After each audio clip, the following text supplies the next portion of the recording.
We are all asleep. We walk through our days clinging to the desperate illusion that safety is the same thing as living. That predictability is somehow a virtue. But every so often, a story breaks through the anesthetic of modern existence and forces us to stare directly at the unlived lives we are hiding from. Paulo Coelho did not just write a modern fable when he published The Alchemist.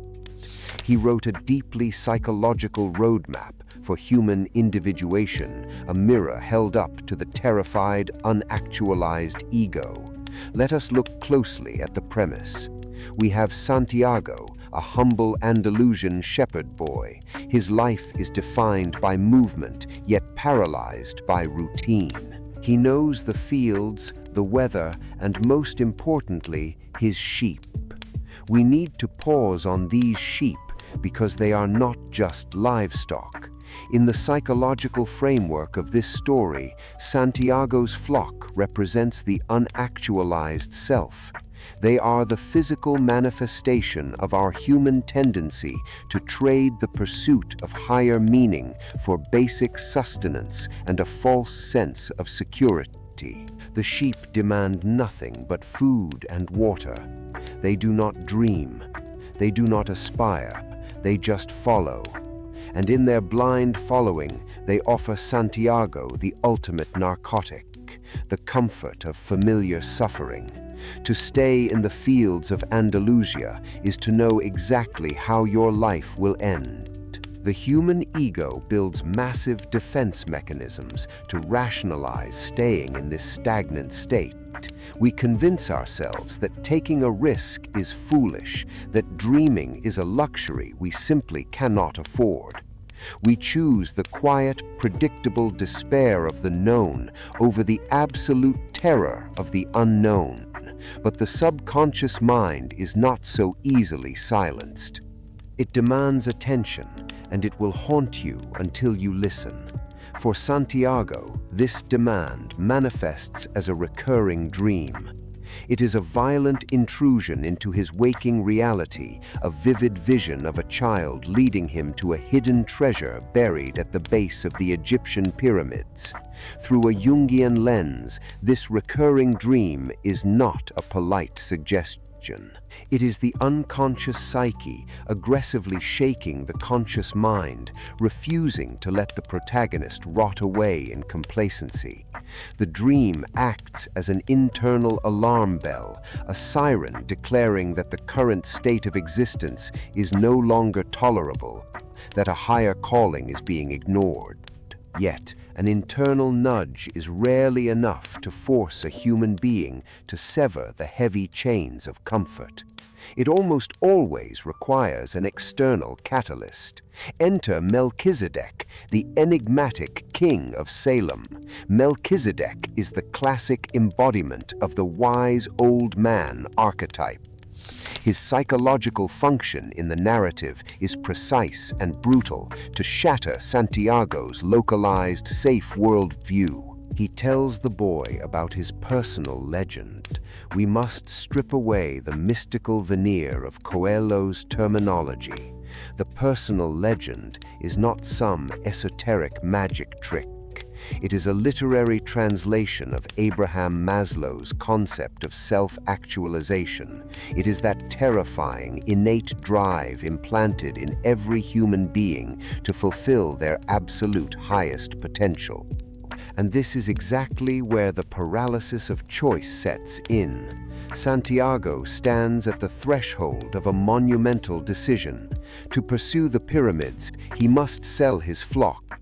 He must willfully destroy everything he has built, everything giving him his identity and income, for a gamble sounding like absolute madness. This hesitation is profound.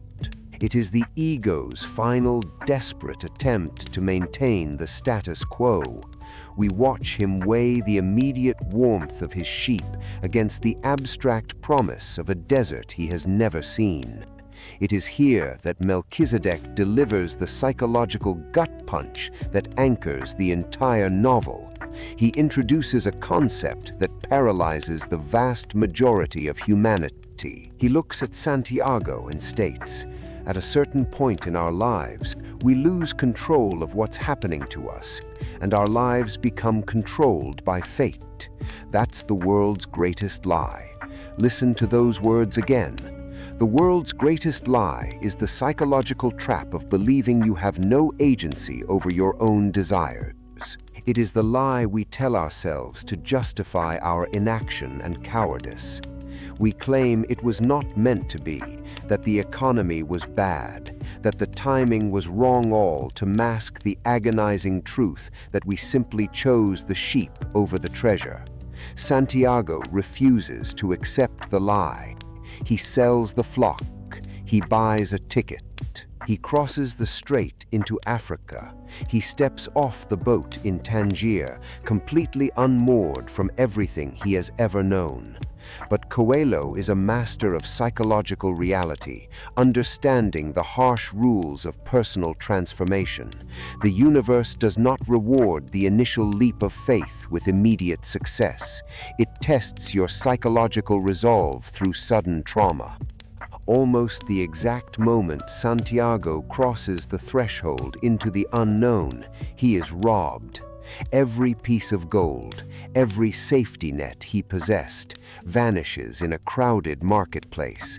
He is left entirely alone in a foreign land, unable to speak the language, stripped of his past, and violently thrust into the void. To be violently thrust into that void is not a punishment, though it certainly feels like one. It is a psychological necessity. When Santiago loses every single coin in the chaotic markets of Tangier, we are witnessing what mythologists refer to as the belly of the whale. It is a state of uncompromising, necessary ruin. You simply cannot build a self-actualized identity on top of a foundation made of fear, convenience, and familiar habits. The Andalusian shepherd bore the fragile ego that relied heavily on predictability and routine has to be utterly annihilated so something entirely new can take its place. Tangier, in this profound sense, is not merely a geographic location. It is a psychological purgatory. It is a holding cell where the old, terrified self is entirely dissolved. But the universe is never quite finished testing its subjects. In this suffocating foreign purgatory, Santiago encounters the crystal merchant. He is arguably one of the most tragic figures in modern literature, serving as Santiago's primary shadow archetype. The merchant is the breathing embodiment of the man who hears the call to adventure, feels the profound pull of his own potential, and permanently refuses it out of sheer terror. He is paralyzed by the phobia of actualization. We look at the merchant and see our own deepest, most pathetic fears reflected back at us. He dreams of making the pilgrimage to Mecca. It is his singular purpose, the one thought sustaining his weary existence. He has the money. He has the time. Yet he stubbornly refuses to go. Why? Because human beings possess a terrifying capacity to prefer the safety of a fantasy over the reality of achievement. The merchant confesses this psychological paralysis to Santiago with devastating honesty. Standing among his dusty wares, he admits, "I'm afraid that if my dream is realized, I'll have no reason to go on living." He would rather keep Mecca as a distant, pristine fantasy than risk the immense disappointment of reality. He is absolutely terrified that once the goal is finally reached, he will be met with nothing but emptiness. This is the shadow self begging Santiago to settle for the comforting illusion of a dream rather than endure the demanding, agonizing work of making it real. Rather than break under the weight of this despair, Santiago adapts. Confined within the quiet walls of the crystal shop, he stops relying on the rigid, conscious logic that kept him tethered to his flock in Spain. He begins to learn what Coelho calls the language of the world. Without a shared spoken dialect, the boy is forced to depend entirely on non-verbal intuition. He starts reading the shop, observing the behavioral patterns of the customers, feeling the subtle, unseen shifts in the wind. He systematically shifts from the hyper-rational, panicked thinking of an anxious ego to the deep, silent awareness of the subconscious mind. He cleans the crystal day after day, and in doing so, he slowly cleanses his own clouded perception. Then comes the trap, the most seductive, dangerous trap of all: success. Santiago's newfound intuition brings massive financial prosperity to the crystal shop. He becomes wealthy. He is respected. And right here, the psychological temptation to accept good enough rears its ugly head. It is the trap of secondary comfort. He has successfully rebuilt a safety net. His internal monologue begins to frantically rationalize. He could return to Spain. He could buy a massive flock of sheep. He could be a rich shepherd. It is the cyclical nature of the ego, desperate to regress to a prior state of comfort, terrified of the vast, unforgiving desert that still stands between him and the pyramids. The ego whispers, "You survived the ruin. Let it end here." In this agonizing tension between resignation and risk, Santiago leans on the crutch of Urim and Thummim. He reaches for the mystical stones given to him by Melchizedek. It is a deeply flawed human reflex. When the anxiety of taking personal responsibility for a life-altering decision becomes too heavy, humanity aggressively seeks external omens. We look for a sign, a coin flip, a horoscope, anything to absolve us of the terrifying burden of free will. We desperately want the universe to make the hard choices for us so we avoid the blame. But true alchemy requires active, conscious participation. The stones slip and fall through a hole in his pocket, a brilliant narrative device, forcing Santiago to realize that the omens are no longer external objects. They are internal convictions. The crystal shop, with all its newfound wealth and safety, represents conscious stagnation. It is a beautiful, gilded cage. To stay is to become the merchant, forever dreaming of a Mecca he will never touch. Santiago packs his earnings. He chooses to walk away from the crystal, stepping out of purgatory to join the caravan. He trades the safety of conscious stagnation for the vast, unpredictable danger of the desert. To step into that vast, unpredictable danger of the desert is to cross the threshold into the deepest layers of the human psyche. The Sahara, in Paulo Coelho's structural framework, is not just shifting sand and howling wind.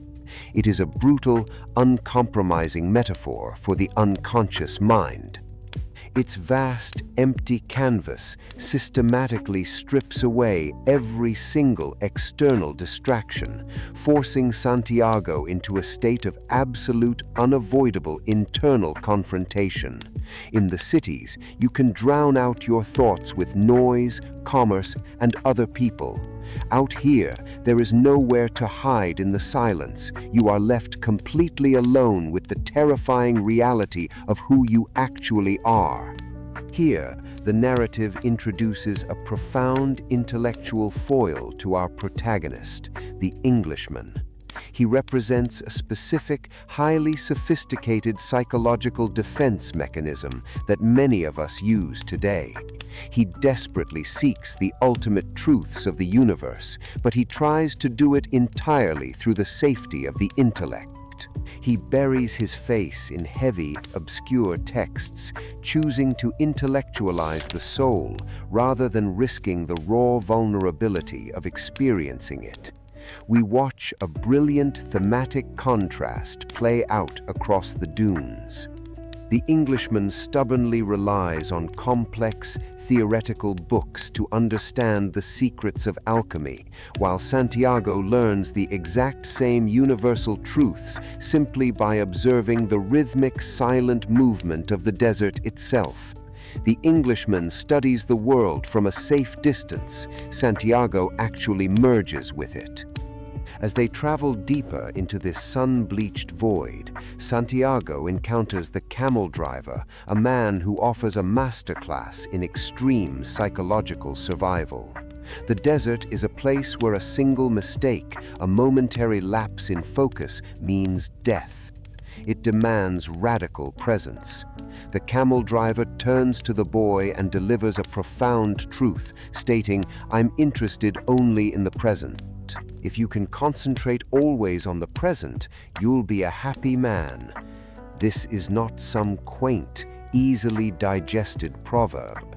It is the absolute psychological necessity of severing all paralyzing anxiety about the past and the future.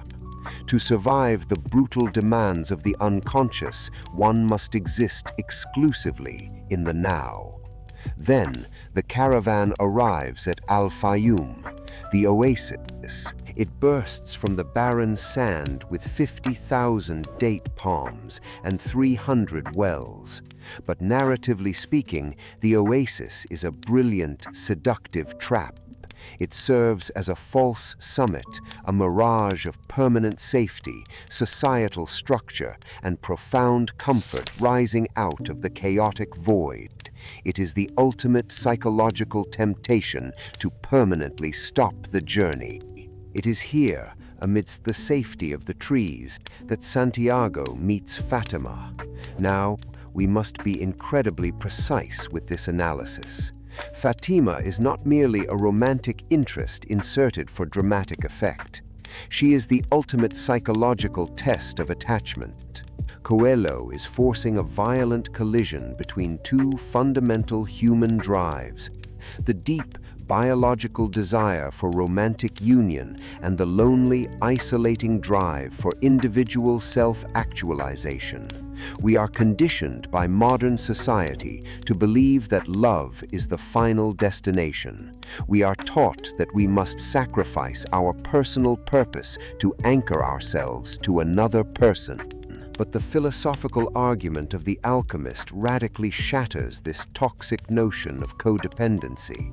Fatima teaches Santiago the crucial distinction between possessive love, which traps and suffocates, and true love, which acts as a liberating catalyst. She absolutely refuses to be the reason he abandons his path. She tells him that she is a woman of the desert, and that from now on, the desert will no longer represent isolation to her. It will represent hope because it holds the man she loves. She explicitly demands that he continue his journey, proving that true love never requires a human being to sacrifice their personal legend. If it does, it is not love, it is ownership. Driven by this newfound emotional clarity, Santiago's intuition sharpens to a razor edge. He witnesses the aggressive flight of two hawks, suddenly tapping directly into the collective unconscious. He sees an impending army, a vision of absolute violence descending on the peaceful oasis. This introduces the agonizing burden of prophetic knowledge. To possess an acute awareness that the comfortable, sleeping society around you aggressively rejects is a deeply isolating psychological weight. He must risk his own life to warn the tribal chieftains, stepping fully out of the role of a passive observer and into the dangerous territory of a realized agent of change. knowledge. And because he chooses to bear this immense burden, because he refuses to cower in the safety of silence, the universe responds. The sky darkens, a massive horse rears up in a storm of dust, and the titular alchemist finally arrives. He appears not as a warm savior, but as the final, uncompromising psychological mirror, ready to force Santiago through the ultimate, terrifying transmutation. To endure that terrifying transmutation, one must first look the master directly in the eyes. But when we psychoanalyze the enigmatic character of the alchemist, we realize he is not a separate entity at all. He is a psychological projection of Santiago's fully actualized future self, sent backward through the harsh, shifting landscape of the unconscious to guide the unformed ego. The alchemist is exactly what the boy will become if he manages to survive the final crucible. He is the physical embodiment of absolute certainty, standing as a stark contrast to Santiago's lingering human doubts. And this guidance begins with a brutal, uncompromising act of subtraction. To achieve true psychological integration, Santiago must agonizingly sever his final, most comforting attachments. He is forced to leave the walled safety of the oasis. He must abandon the guaranteed wealth, power, and status offered by the tribal chieftains. And, most devastatingly, he must ride away from Fatima, leaving behind the profound comfort of romantic love. This is the ultimate destruction of his emotional safety nets. You simply cannot step into the highest version of yourself while clinging desperately to the familiar comforts of who you used to be.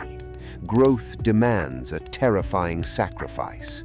Once those nets are cut, the universe responds by pushing the protagonist to the absolute edge of existence. Deep in the sweeping dunes, Santiago and the alchemist are violently captured by warring tribes. The boy is accused of espionage and essentially sentenced to die. We must pause and ask ourselves why Paulo Coelho orchestrates this specific, terrifying climax. It is not for cheap theatrical suspense. It is a strict psychological necessity. Confronting imminent, unavoidable death is the only mechanism powerful enough to force a stubborn, rationalizing human being into a state of total spiritual surrender. The alchemist calmly informs the tribal warlord that Santiago possesses the divine power to destroy their camp by turning himself into the wind. He gives the boy 3 days to perform this miracle, or he will lose his head. Focus intensely on the sheer, paralyzing terror Santiago experiences in this silent countdown. This is the ultimate breakdown of the ego. It is the deep-seated fear of total failure, of overwhelming insignificance, and the absolute terror of exposing the fraudulent, limited self to the merciless world. The conscious mind knows it cannot physically turn into the wind. It has no formula for this. And so, crushed beneath the weight of certain death, the conscious mind completely shatters. What follows is perhaps one of the most misunderstood sequences in modern literature. Santiago stands on a towering cliff and begins speaking directly to the desert, the wind, and the sun. Do not read this as literal fairy tale magic. Read it as a profound, desperate psychological dialogue with the fractured parts of his own psyche. He is commanding his primal fears, his earthly passions, and his higher intellect to finally align. He realizes that to perform the impossible, he must stop viewing himself as a separate, fragile organism. He must start viewing himself as a seamless, integrated extension of nature itself. It is here, standing on the precipice, that the boy discovers the internal locus of the divine. He finally understands that the soul of the world is not some external, paternalistic deity sitting on a throne, waiting to grant favors. It is an internal resonance. The psychological shift is monumental. He stops seeking external salvation and realizes his own internal divinity. He tells the son, love is the force that transforms and improves the soul of the world. This is the underlying philosophical argument of the entire novel.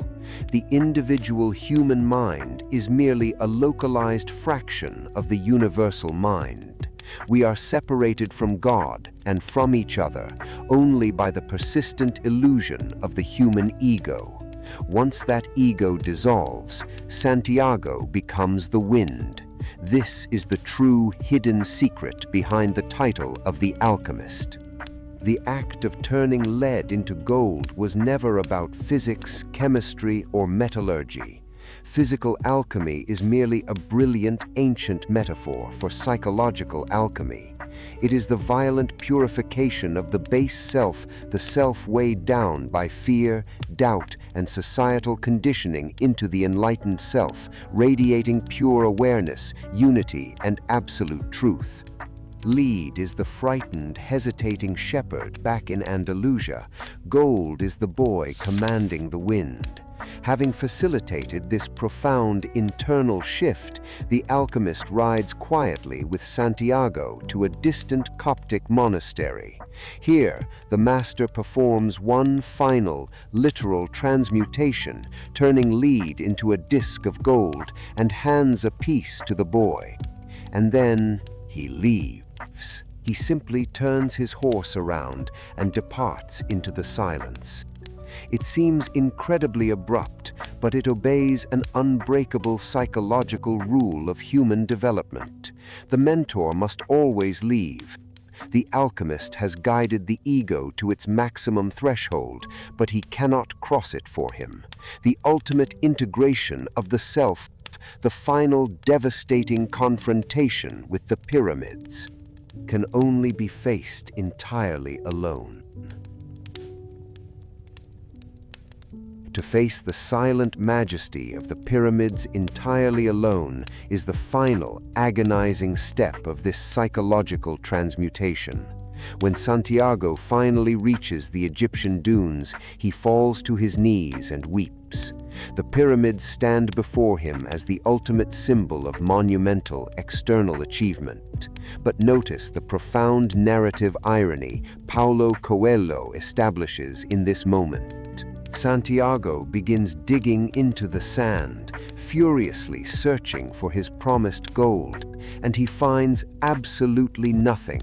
The towering monuments of external success are, at their very base, entirely empty. And just as the boy is at his most physically and emotionally vulnerable, the universe executes its final stripping of the ego.